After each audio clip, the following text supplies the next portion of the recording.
Yeah so is the screen visible? স্ক্রিনটা কি দেখা যাচ্ছে? Yes sir. Please somebody respond. হ্যাঁ স্যার। হ্যাঁ, হ্যাঁ, হ্যাঁ হ্যাঁ। স্যার, দেখা ওকে, যাচ্ছে। Okay, okay, so fine. So I think তোমরা আমার গলাও শুনতে পাচ্ছ। সো আজকে প্রথমে আমরা একটা ছবি দিয়ে শুরু করছি, ঠিক আছে?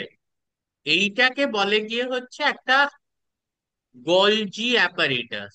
This is called a Golgi apparatus. এখানে আমি কয়েকটা ফিচার্স দেখাবো। তিনটে খুব ইম্পর্টেন্ট ফিচার আছে। কি কি? একটা হচ্ছে গিয়ে সিস্টার্নি, একটা হচ্ছে টিবিউল, এবং একটা হচ্ছে গিয়ে ভেসিকলস। ঠিক আছে? এই তিনটে ফিচার যদি আমরা দেখি, তাহলে এই জিনিসগুলোকে বলে গিয়ে হচ্ছে সিস্টার্নি। এই স্যাক্স গুলো, যেগুলো হচ্ছে গিয়ে সিস্টার্নি, পর পর পর পর প্যারালাল আছে, 4 থেকে 8টা ইউজুয়ালি থাকে, বা 40টা অব্দিও যেতে পারে। So these are called cisternae. আমরা প্রেজেন্টেশনে এর কিছু ডিটেলসে যাব। নেক্সট যেটা হচ্ছে, সেটা হচ্ছে গিয়ে যে টিবিউলস। টিবিউলস কিন্তু এখানে একটু আমি কয়েকটা ফিচার এক্সপ্লেন করে দিই। So this is the nucleus, then you have the endoplasmic reticulum, that is mainly this rough endoplasmic reticulum, আর তারপর হচ্ছে গিয়ে গলজি বডি। ঠিক আছে? এইবার একটা জিনিস বুঝতে হবে, এন্ডোপ্লাজমিক রেটিকুলামের সাইডে গলজির যে ফেসটা আছে, মানে যে ফেসে এন্ডোপ্লাজমিক রেটিকুলাম থেকে ভেসিকলস গুলো আসছে, সেই ফেসটাকে আমরা বলছি গিয়ে হচ্ছে forming face of Golgi apparatus. এন্ডোপ্লাজমিক রেটিকুলামের দিকে গলজি অ্যাপারেটাসের যে ফেসটা আছে, কেন ফর্মিং ফেস? তার কারণ হচ্ছে যে এন্ডোপ্লাজমিক রেটিকুলাম থেকে ভেসিকলস আসছে, এসে এই ফেসে জয়েন হচ্ছে। ঠিক আছে? So this is called the forming face of Golgi apparatus, বা সিস ফেস। ঠিক আছে? বা সিস ফেস। ঠিক আছে? গলজি অ্যাপারেটাসে এটা হচ্ছে গিয়ে সিস ফেস, রাইট? অ্যান্ড শেপটা একটু দেখো। এই শেপটা কিন্তু আমরা পরেও দেখবো। সারওয়ান আহমেদ, তুমি কিছু মুভ করো না স্ক্রিনে। ঠিক আছে? এই যে একটা দাগ পড়ে গেল, because you move something in the screen. মোবাইলটা নিয়ে বা যেটাতেই দেখছো নিয়ে একটু ধৈর্য ধরে দেখো না। ঠিক আছে? So this is called the cis face. Okay. এইবার যেটা হচ্ছে গিয়ে, আচ্ছা, এই নীল দাগটা কিন্তু এটা সারওয়ান ফেলেছে। I have got nothing to do with that, and this is not a part of the Golgi apparatus. এইবার যেটা হচ্ছে, যে যে ফেসটা তার অপোজিটে আছে, that is called the trans face or the maturing face. ঠিক আছে? এটা হচ্ছে ফর্মিং ফেস, কারণ এখানে কিন্তু তোমার আসছে গিয়ে হচ্ছে এন্ডোপ্লাজমিক রেটিকুলামের থেকে ভেসিকল। ওকে। ফর্ম হচ্ছে নতুন একটা কিছু। আর এখানে হচ্ছে গিয়ে ম্যাচিওরিং ফেস। এটাকে বলে গিয়ে হচ্ছে ট্রান্স গলজি নেটওয়ার্ক, মানে ম্যাচিওরিং ফেস যেটা of the Golgi. So this is the cis and this is the trans. ঠিক আছে? এবার এটাকে টিজিএনও বলে, রাইট? এখানে আমি তোমাদের একটা কথা বলে রাখি, সেটা হচ্ছে টিবিউলস বলে গলজিতে যে তিনটে মেনলি জিনিস দেখতে পাওয়া যায়, সিস্টার্নি, টিবিউলস এবং ভেসিকলস। সো টিবিউলস গুলো এই ধরনের যে স্ট্রাকচার্স, এইটা এইটা, এইগুলো কিন্তু মেনলি ট্রান্স গলজি নেটওয়ার্কেই দেখতে পাওয়া যায়। ঠিক আছে? অ্যান্ড এর মাঝখানে একটা জায়গা আছে, যে এটা আমাদের মনে রাখতে হবে, যে সিস গলজি নেটওয়ার্কে কি হচ্ছে, এসে ভেসিকলস গুলো ফিউজ করছে। আর ট্রান্স গলজি নেটওয়ার্কে কি হচ্ছে, এখান থেকে ভেসিকলস গুলো রিলিজড হচ্ছে, containing different proteins or lipids. ঠিক আছে? For their destination. এইবার একটা ছোট জিনিস এটাও আমাদের বুঝতে হবে, এর মাঝখানেও কিন্তু একটা গলজির পার্ট আছে, যেটাকে আমরা মিডিয়ান গলজি বলি, বা মিডিয়াল। এই জায়গাটায় কিন্তু প্রোটিনস এবং লিপিডস যা আছে, সেগুলো কিছু মডিফিকেশন হওয়ার হলে হচ্ছে, মেনলি গ্লাইকোসাইলেশন। ঠিক আছে? লাইপোয়াইলেশন বা লাইপোসাইলেশন, মানে প্রোটিনের সঙ্গে যুক্ত হচ্ছে গিয়ে হচ্ছে গ্লাইকান চেঞ্জ, মানে পলিস্যাকারাইড চেঞ্জ, বা প্রোটিনের সঙ্গে লিপিডস যুক্ত হয়ে লাইপোপ্রোটিনস তৈরি করছে, বা প্রোটিনের কি হচ্ছে, প্রোটিওলিটিক ক্লিভেজ হচ্ছে, যার ফর্মে, যার জন্য মানে প্রোটিনটাকে প্রোটিয়েজ কেটে দিচ্ছে যার ফর্মে, যার জন্য কিন্তু ওটা অ্যাক্টিভ ফর্মে চলে যাচ্ছে প্রোটিনটা। বিভিন্ন হরমোনস এর ক্ষেত্রেও সেইটা হয়।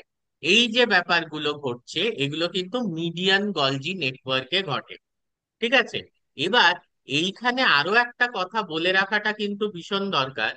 সেটা হচ্ছে যে গলজি যে আছে এর আরেকটা সিস্টার্নি টিবিউল ছাড়াও আরেকটা পার্ট হচ্ছে গিয়ে ভেসিকলস। এবার এই ভেসিকলস গুলো ক্ল্যাথরিন কোটেড ভেসিকলস হতে পারে। ঠিক আছে।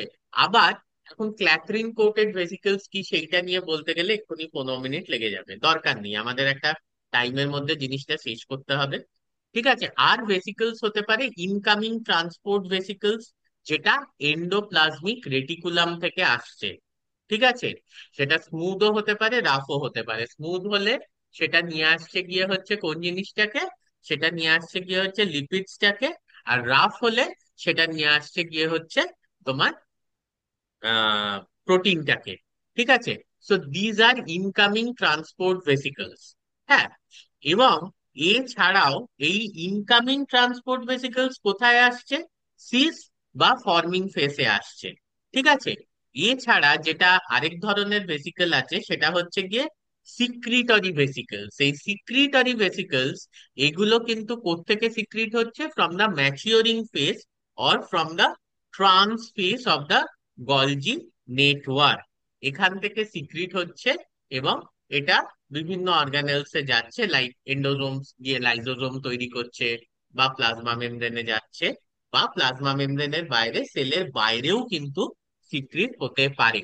এছাড়াও আরেক ধরনের ভেসিকল তৈরি হয়, যে আরেক ধরনের স্ট্রাকচার তৈরি হয়, আই এম ভেরি সরি, যেটাকে বলে গিয়ে হচ্ছে গলগিয়ান ভ্যাকিউম। ঠিক আছে। আপাতত এইটুকু আমরা একটা আইডিয়া রাখলাম স্ট্রাকচারটার ব্যাপারে। এবার আমরা ডিটেলসে ঢুকবো।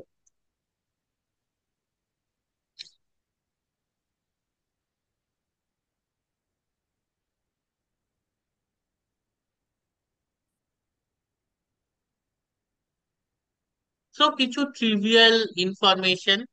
গলজি কমপ্লেক্স, গলজি বডি বা গলজি অ্যাপারেটাস বা সিম্পল গলজিও বলা হয়, ইউক্যারিওটিক সেলসে থাকে, প্লান্টস অ্যান্ড অ্যানিমালসে। ঠিক আছে। এবং সিক্রিটারি সেল ইউজুয়ালি এটা কিন্তু একটা দেখা যায়, বাট এটা নয় যে সব সেলে একটাই থাকতে হবে। বিশেষ করে যে secretory cells like the liver cells, বা যেখান থেকে কোনো হরমোন সিক্রিশন হয়, সেই সেলে কিন্তু এগুলো একাধিকও পাওয়া যায়। ঠিক আছে। এবার এটা আবিষ্কার করেছিলেন গিয়ে হচ্ছে Italian neurologist Camillo Golgi in the year 1898, মানে অনেক দিন আগে এটা আবিষ্কৃত হয়েছিল। এবং nerve cell of barn owl, মানে কোনো এক ধরনের পেঁচা হবে এটা। ঠিক আছে। এটা definitely is a part of endomembrane system যেটাকে আমরা বলে থাকি। ঠিক আছে। Nuclear membrane continuously with endoplasmic reticulum, সেখান থেকে গলজি চলে আসছে। So this is definitely a part of the endomembrane system and it constitutes 2% of the cytoplasmic volume. ঠিক আছে। Not like endoplasmic reticulum. আচ্ছা, দেখা যাচ্ছে তো এই যে ইন্ট্রোডাকশন লেখা স্লাইডটা? হ্যাঁ হ্যাঁ স্যার, স্যার। দেখা যাচ্ছে। এবার নেক্সট স্লাইডে চলে এসেছি, এটাও দেখা যাচ্ছে। হ্যাঁ স্যার, দেখা যাচ্ছে। রাইট। তার মানে মুভমেন্ট হচ্ছে। সো এটা প্রোক্যারিওটিক সেলে অ্যাবসেন্ট থাকে, কিন্তু আহ ইউক্যারিওটিক সেলে সব সেলেই প্রায় প্রেজেন্ট থাকে, except for mature mammalian RBCs and sperms, সেখানে থাকে না। ঠিক আছে। আমরা অ্যাক্রোজোমের ব্যাপারে আসবো স্পর্মের ক্ষেত্রে। যাই হোক, এটা কিন্তু আমরা টিপিক্যালি একভাবে দেখলেও গলজি অ্যাপারেটাসকে, হ্যাঁ, যে একটা কনকেভ ফেস একটা কনভেক্স ফেস, অ্যাকচুয়ালি কিন্তু এটা শেপটা ভ্যারিয়েবল আর ফিজিওলজিক্যাল কন্ডিশনের উপর ডিপেন্ড করে। হ্যাঁ। যেটা আমি বললাম যে নাম্বারস ভ্যারি করে, ইউজুয়ালি একটা থাকে, কিন্তু এই যে দেখা যাচ্ছে যে there are about 50 of them in liver cells, যেটা কিন্তু খুব হাইলি সিক্রিটারি সেল। ঠিক আছে। আহ আচ্ছা, এইখানে একটা ছোট জিনিস কিন্তু আমি বলে নিই। ঠিক আছে। গলজি অ্যাপারেটাস এর লোকালাইজেশনটা, মানে একটা সেলের মধ্যে ওটার পজিশনটা কিন্তু খুব ইম্পর্টেন্ট। উদাহরণস্বরূপ, একটোডার্মাল বা এন্ডোডার্মাল অরিজিনের যদি সেল হয়, গলগি অ্যাপারেটাস কিন্তু সবসময় পোলার, মানে নিউক্লিয়ার এবং পেরিফেরি ইত্যাদির মধ্যে কিন্তু ওটা এক্সিস্ট করে, লাইক ইন থাইরয়েড বা এক্সোক্রিন গ্ল্যান্ড, মানে যেগুলো আর কি secretory cells, pancreatic cells, goblet cells, ঠিক আছে। কিন্তু আবার যদি নার্ভ সেলস এর ক্ষেত্রে আমরা দেখি, তাহলে ওগুলো কিন্তু সার্কাম নিউক্লিয়ার, মানে নিউক্লিয়ারকে সারাউন্ড করে থাকে, ঠিক আছে। অবশ্যই এটা মাইটোকন্ড্রিয়া বা এন্ডোপ্লাজমিক রেটিকুলামের থেকে এটাকে কম দেখা যায়, এবং এর আল্ট্রাস্ট্রাকচার অলরেডি স্টাডিড হয়েছে, যেটা আমরা এক্ষুনি স্লাইডে দেখবো, ঠিক আছে। কিসে? না, ডাল্টন আর ফেলিক্স স্টাডি করেছেন, definitely after the advent of high, মানে very good microscope, specially electron microscope, epididymis of rat, র্যাটের যে এপিডাইডামিস, সেখান থেকে নিয়ে স্টাডি করেছেন। যেটা বললাম, তিনটে কম্পোনেন্ট থাকে, সিস্টার্নি, ভ্যাকিউলস বা টিবিউলস যেটা, আর একটা হচ্ছে ভেসিকলস, ঠিক আছে। এইগুলোর ব্যাপারে আমরা এক্ষুনি শুনলাম অনেকটাই, যে আহ, কি কি থাকে ইত্যাদি। সো এগুলোর ব্যাপারে আর আমি বেশি বলছি না। হ্যাঁ। আহ আচ্ছা, একটা জিনিস বলছি এইখানে একটু শেপটার ব্যাপারে, সেটা হচ্ছে আদারওয়াইজ এইগুলো বাকিটা ট্রিভিয়াল ইনফরমেশন, ঠিক আছে। এই ট্রিভিয়াল ইনফরমেশনটা কিন্তু তোমরা খুব ইজিলি পড়ে নিতে পারবে, এটার জন্য আমার কোনো দরকার হবে না।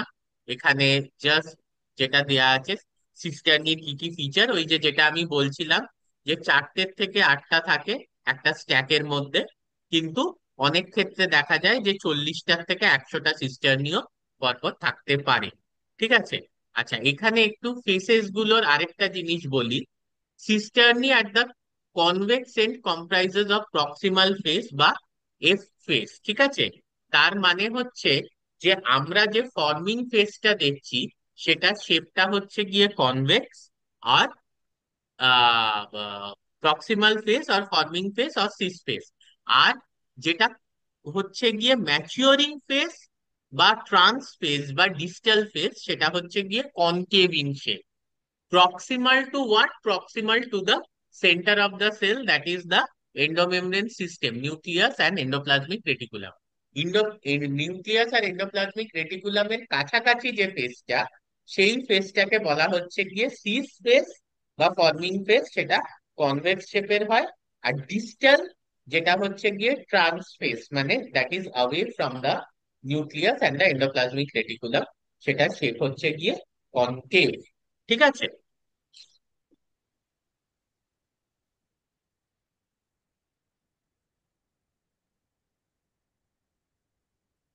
আচ্ছা, এইগুলো আগেন ট্রিভিয়াল ইনফরমেশন। হ্যাঁ, এইখানে দেখো, এইটা হচ্ছে যে গলজি অ্যাপারেটাসের 3D স্ট্রাকচার, আর এখানে হচ্ছে গলজি অ্যাপারেটাসের আল্ট্রা স্ট্রাকচার, ঠিক আছে। আমরা দেখতেই পাচ্ছি ফর্মিং ফেসটা হচ্ছে গিয়ে কনভেক্স ফেস, ঠিক আছে, আর ম্যাচিওরিং ফেসটা হচ্ছে গিয়ে কনকেভ। এর মাঝখানে কিন্তু একটা জিনিস আমাদের বুঝতে হবে, যে দুটো আরো খুব ইম্পর্টেন্ট জিনিস আছে। একটা হচ্ছে যে এই যে সিস্টার্নি, এটা তো সিঙ্গেল মেমব্রেন বাউন্ড একটা স্ট্রাকচার, তাহলে এর মধ্যে একটা লুমেন আছে, যেটা হচ্ছে গিয়ে সিস্টার্নাল লুমেন। এবং এই যে প্যারালাল অনেকগুলো সিস্টার্নি আছে, তার মধ্যে যে জায়গাটা আছে, সেটাকে বলা হচ্ছে গিয়ে ইন্টার সিস্টার্নাল স্পেস, ঠিক আছে। এই যে সিস্টার্নির ডেসক্রিপশন,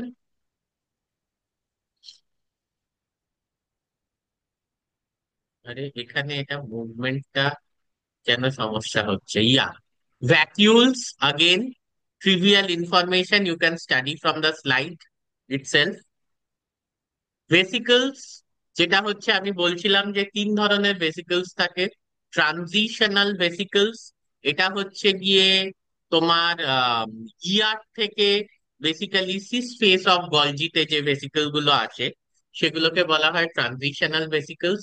সিক্রিটারি ভেসিকলস, সিক্রিটারি ভেসিকলস হচ্ছে যে গলজি যখন ডিসচার্জ করে দেয় তার প্রোটিনস গুলো for endosomes forming lysosomes or for the plasma membrane, or outside for secretion outside the cell, So these are called secretory vesicles, and there are clathrin coated vesicles as well.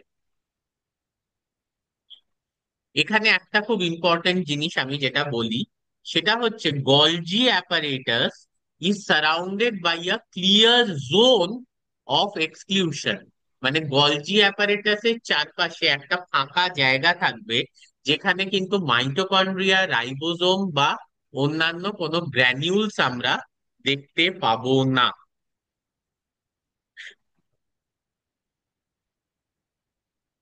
So you C, এটা খুব একটা সুন্দর ছবি। সেটা হচ্ছে গিয়ে যে position আর orientation of Golgi apparatus in secretory pathway. So this is the rough endoplasmic reticulum. এই যে মাঝখানে ট্রানজিশনাল ভেসিকলস গুলো, এগুলো গিয়ে ফর্মিং ফেসের সঙ্গে যুক্ত হচ্ছে, ঠিক আছে। এবং then you have the maturing phase, যেখান থেকে সিক্রিটারি ভেসিকলস গুলো বেরোচ্ছে। এই যে জিনিসগুলো, তো তোমরা বলবে স্যার এই ছবিগুলো কিসের? এই ছবিগুলো হচ্ছে যে বিভিন্ন যে স্যাকিউলস আছে আর ভেসিকলস আছে, তার মধ্যে সিক্রিটারি প্রোডাক্ট কতগুলো আছে। দেখো এইখানে যে ভেসিকিউলস গুলো, these are filled with proteins and lipids as শোন ইন দিস ডায়াগ্রাম। ঠিক আছে, এগুলো কিন্তু filled with proteins and lipids. কিন্তু এই দিকের যে ভেসিকলস গুলো, তাতে কিন্তু সিক্রিটারি খুব কমই আছে, সিক্রিটারি বায়োম্যাক্রোমলিকিউলস কিন্তু ভীষণই কম আছে। এমনিতে যেটা দেখা যায়, গলজি কমপ্লেক্স মেনলি প্রোটিনস আর ফসফোলিপিডস দিয়ে তৈরি হয়। হ্যাঁ, ফসফেটাডাইল কোলিন ফর্মে থাকে ফসফোলিপিডস গুলো মেইনলি, ঠিক আছে। এবং এগুলো বিভিন্ন এনজাইমসও তৈরি করে। কোত্থেকে তৈরি বিভিন্ন এনজাইমসও থাকে এর মধ্যে, গলজির মধ্যে। কোত্থেকে তৈরি হচ্ছে যদি আমরা বায়োজেনেসিসটা ভাবি, তাহলে এটা প্লাজমা মেমব্রেন, এন্ডোপ্লাজমিক রেটিকুলাম। কারণ দেখো বুঝতে হবে এর মধ্যে মেইনলি যেটা আছে, সেটা হচ্ছে সিস্টার্নি আছে, টিবিউলস আছে, ঠিক আছে। আর ভেসিকলস পরে সিক্রিট হচ্ছে। তো plasma membrane, endoplasmic reticulum, nuclear membrane and annulate lamellae. এটা কি, আমি অ্যানিউলেট ল্যামেলিটা হয়তো তোমরা শোনোনি, এটা আমি তোমাদের পরে এক্সপ্লেন করব, ঠিক আছে। এইবার আমরা যেটা সব থেকে ইম্পর্টেন্ট সেটা একটু চলে আসি, কারণ আমরা কিন্তু গলজিকে একটা স্পেসিফিক জিনিস দিয়ে বুঝি। কি জিনিস?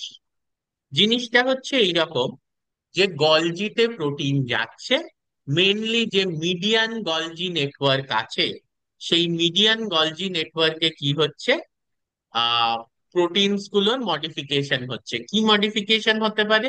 গ্লাইকোসাইলেশন, that is the most common post translational modification. সেখানে কি হচ্ছে, একটা পলিস্যাকারাইড প্রোটিনের সাথে অ্যাড হচ্ছে।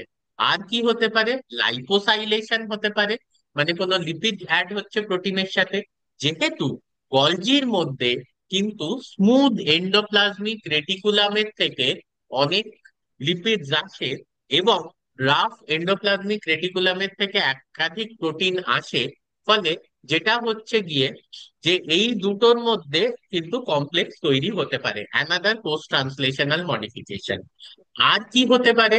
আর যেটা হতে পারে সেটা হচ্ছে কিছু ফসফোরাইলেশনও কিন্তু আমরা গলজির মধ্যে দেখতে পাই।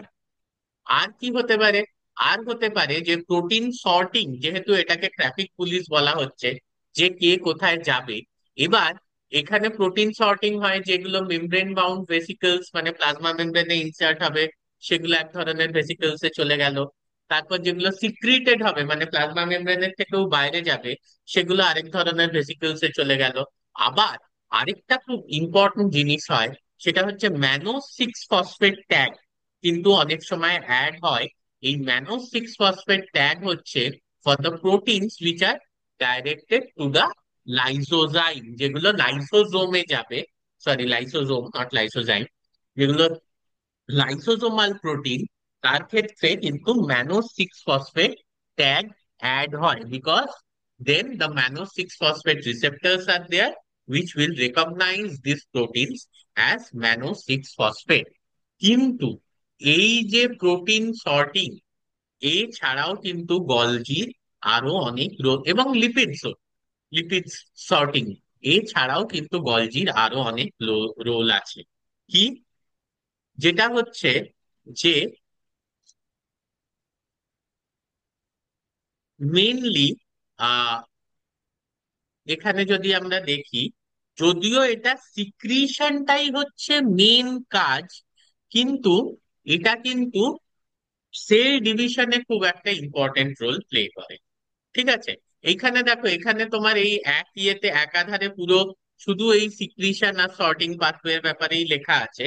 বাট আমি তোমাদের যেটা বলতে পারি, হ্যাঁ, আর এটা আরেকটা জিনিস বলি, হরমোন হরমোন সিক্রিশন তাতেও কিন্তু ভীষণ ভীষণ ইম্পর্টেন্ট রোল প্লে করে। হ্যাঁ, এবং এটা কিন্তু যে সেলের বাইরে জিনিস পাঠানো থ্রু এক্সোসাইটোসিস এবং ground matrix of connective tissue ফর্মেশনেও কিন্তু খুব ইম্পর্টেন্ট রোল আছে। বাট এছাড়াও সেল ডিভিশন, বিশেষ করে প্লান্ট সেলে cell plate formation, cell wall formation, plasmalemma formation during cell division, এই প্রত্যেকটা প্রসেসে কিন্তু গলজি অ্যাপারেটাসের একটা খুব ইম্পর্টেন্ট রোল আছে। ঠিক আছে, এছাড়া প্রাইমারি লাইসোজোম ফর্মেশন, হ্যাঁ, থ্রু এন্ডোজোমস প্রাইমারি লাইসোজোম ফর্মেশন হয়, না কি যে লাইসোজোমাল এনজাইমস গুলো সিক্রিট হয়, সেখানে রোল আছে। স্পার্ম অ্যাক্রোজোম ফর্মেশন, আমরা জানি সেই অ্যাক্রোজোমের মধ্যে বিভিন্ন প্রোটিয়েজ এবং হায়ালুরোনিডেজ থাকে। যেহেতু লাইসোজোম ফর্মেশন এলো, পরের লাইনটাই আসছে স্পার্ম অ্যাক্রোজোম ফর্মেশন। ঠিক আছে, তাতেও কিন্তু খুব ইম্পর্টেন্ট রোল আছে এই গলজি বডি। আর কি, নেমাটোসাইটস সিলেন্টারেটস মানে নিডেরিয়ায় নেমাটোসাইটস তৈরি, নেমাটোসাইটস স্পেশালাইজড টুল, রুট হেয়ার ইত্যাদিতেও কিন্তু খুব ইম্পর্টেন্ট রোল আছে। হ্যাঁ, আমরা যদি অ্যানিমালস এর মধ্যে দেখি, অ্যানিমালস এর যে উসাইটস আছে, সেই উসাইটস এ কিন্তু যে ইয়কটা, which is very important for nourishing as well as protecting the embryo, সেই ইয়কটারও কিন্তু ডিপোজিটেড হচ্ছে around the Golgi apparatus by a process known as vitellogenesis. সেটা কি, সেটা এক্ষুনি না বুঝলেও চলবে। ঠিক আছে, এবং গলজি অ্যাপারেটাস কিন্তু এই যে মেমব্রেন সিস্টেম আছে, not only endomembrane but the plasma membrane as well, ঠিক আছে, ইনক্লুডিং লাইসোজোমাল মেমব্রেন, এই মেমব্রেনের রিসাইক্লিং এবং এই মেমব্রেনের ট্রান্সফরমেশন, তাতেও কিন্তু গলজি অ্যাপারেটাসের একটা ভীষণ ইম্পর্টেন্ট রোল আছে। ঠিক আছে, এগুলো তো আমরা পড়লাম, গ্লাইকোসাইলেশন, লাইপোসাইলেশন, সালফেশন। হ্যাঁ, এটা একটা আমি তোমাদের বলি, addition of sulphate groups to the protein, এটাতেও কিন্তু গলজির ভীষণ রোল আছে। And not only to proteins but also in lipid transports. ঠিক আছে, এই লিপিড ট্রান্সপোর্টেও কিন্তু গলজির খুব ইম্পর্টেন্ট রোল। ঠিক আছে, এই যে যখন আমরা একটা লিপিড, কোনো লিপিড মলিকিউল কনজিউম করলাম, তাহলে এটা ডাইজেস্টেড হলো। ঠিক আছে, আর ডাইজেস্টেড লিপিড ডাইজেশনের পর কি হচ্ছে, ফ্যাটি অ্যাসিডস অ্যান্ড গ্লিসারল তৈরি হচ্ছে। এই fatty acid and glycerol small ইন্টেস্টিনে ইয়ে হয়ে যাচ্ছে, স্মল ইন্টেস্টিনে গিয়ে অ্যাবজর্ব হয়ে যাচ্ছে। হ্যাঁ, এবং এই ফ্যাটি অ্যাসিড এবং গ্লিসারল যেটা স্মল ইন্টেস্টিনে অ্যাবজর্ব হচ্ছে, they are resynthesized to lipids in the smooth endoplasmic reticulum, এবং সেখান থেকে এটা যে গলজিতে গেল এটা আমরা জানি। ঠিক আছে, সেইখান থেকে এটা কিন্তু প্লাজমা মেমব্রেনে যাচ্ছে, and then they leave the cell by the process of exocytosis, এবং লিম্ফ সিস্টেমে ঢুকছে। আমরা কিন্তু জানি যে এই লিম্ফ সিস্টেমে কিন্তু লিপিডের প্রেজেন্স অত্যন্ত ইম্পর্টেন্ট। ফলে এই যে পাথওয়েটা, আমরা লিপিড খেলাম, সেটা স্মল ইন্টেস্টিনে গিয়ে ব্রেক করলো, ব্রেক করার into fatty acid and glycerol, এবং তারপর আবার সেই ফ্যাটি অ্যাসিড অ্যান্ড গ্লিসারল যখন শোষণ বা অ্যাবজর্বড হলো, তারা কিন্তু আবার লিপিড তৈরি করলো in the smooth endoplasmic reticulum. ঠিক আছে, আর এই লিপিডস গুলো when they are coated with proteins and transported to the Golgi apparatus and then to the plasma membrane, and they leave the cell by exocytosis, ঠিক আছে, mainly to enter the lymph system। এই আরেকটা খুব important role হচ্ছে definitely যে concentration of secretory products. হ্যাঁ, মানে একটা ভেসিকেলের মধ্যে যে প্রোটিনস, গ্লাইকোপ্রোটিনস, লাইপোপ্রোটিনস, ঠিক আছে, সেইগুলো কিন্তু কনসেন্ট্রেটেড ফর্মে থাকে। ওকে, বা এর মধ্যে কন্ডেন্সিং ভ্যাকিউলসও থাকে, not only secretory vesicles, but condensing ভ্যাকিউলও থাকে, যেটা কিন্তু গলজি সিস্টার্নির থেকে বার্ড অফ করে। মনে করে দেখো, প্রথম ছবিতে দেখিয়েছিলাম গলজিয়ান ভ্যাকিউলস। ঠিক আছে, এই গলজিয়ান ভ্যাকিউলস এর মধ্যেও কিন্তু সিক্রিটারি প্রোটিনস, গ্লাইকোপ্রোটিনস, লাইপোপ্রোটিনস কিন্তু খুব কনসেন্ট্রেটেড ফর্মে থাকে। হ্যাঁ, এবং এই যে জিনিসগুলো, এই যে ভেসিকলস বা vacuoles containing this concentrated secretory product, এটা কিন্তু সাইটোপ্লাজমে হয় স্টোরড অবস্থায় থাকছে, অর সিক্রিট হয়ে যাচ্ছে out of the cell by the process of exocytosis. এছাড়াও গলজি অ্যাপারেটাসে during the process of cell division, সাইটোকাইনেসিসেও কিন্তু খুব ইম্পর্টেন্ট একটা রোল আছে। ঠিক আছে, so this is a very versatile organ, Golgi apparatus. Okay, so this is all about our presentation. Stop. Now let me stop the recording.